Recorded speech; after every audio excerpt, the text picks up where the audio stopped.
Isa pang panalong huli sa Batangas Bay ay ang art clams o litog kung tawagin. At para hulihin yan, makakasama natin ang sparkle artist na si Therese Malvar. Bili na po kuya pansit para kay Tera. Gawa po ni Naimona to. Dali! Nakilala si Therese sa kanyang pagganap sa iba't ibang indie films at TV series tulad ng Encantadia Chronicles Sangre. Mga kapuso, isang hamon ng tapang, tiyaga at diskarte ang haharapin natin ngayon. Okay, game na ba tayo? Game na ba? Tara na, let's go! Ang hirap pa naman ito. Parang treasure hunt daw ang paghahanap ng litog. Kailangan ng tiyaga at matinding pakiramdam para makita ito. Nakabaon kasi ito sa ilalim ng buhangin. Pero sa gitna pa rin po ng dagat or medyo malapit sa bay. Dito, malapit lang po, ma'am.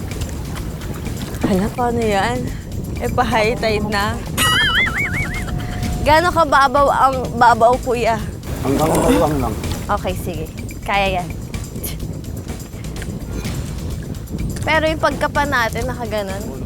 Nakaganon ba tayo? Or sisisid din pa rin tayo? Nakaganon lang yun, nakalabas yung ano nung... At tiwala lang sa sa hawak. Bababa na po ako. Ganyan-ganyan lang. Char. Okay. Ay, ang baba pala.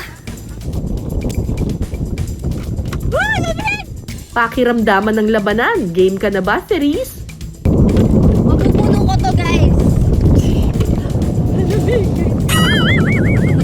Bilis mo, kuya. Wala akong makita. Hindi na makita na nga. Ha? Bakit wala akong mahanap? Bukod sa talas ng pakiramdam, aba, mukhang dasal na nga ang kailangan ah. Naka-ano na kami, naka-kneel na kami na to, guys.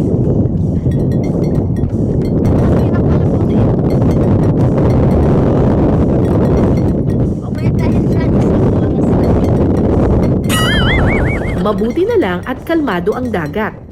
As a small person, as a maliit, medyo hindi ko naabot. Ayan, dito mas ano nga. Ayan! Okay. Kung ano. Ayan! Dito, marami dito. Marami. Ang promise mo, Therese, huwag kalimutan. Pupuno ko to, guys! Punuin ang isang tabo, walang dayaan. Kailangan. Ito. Oh.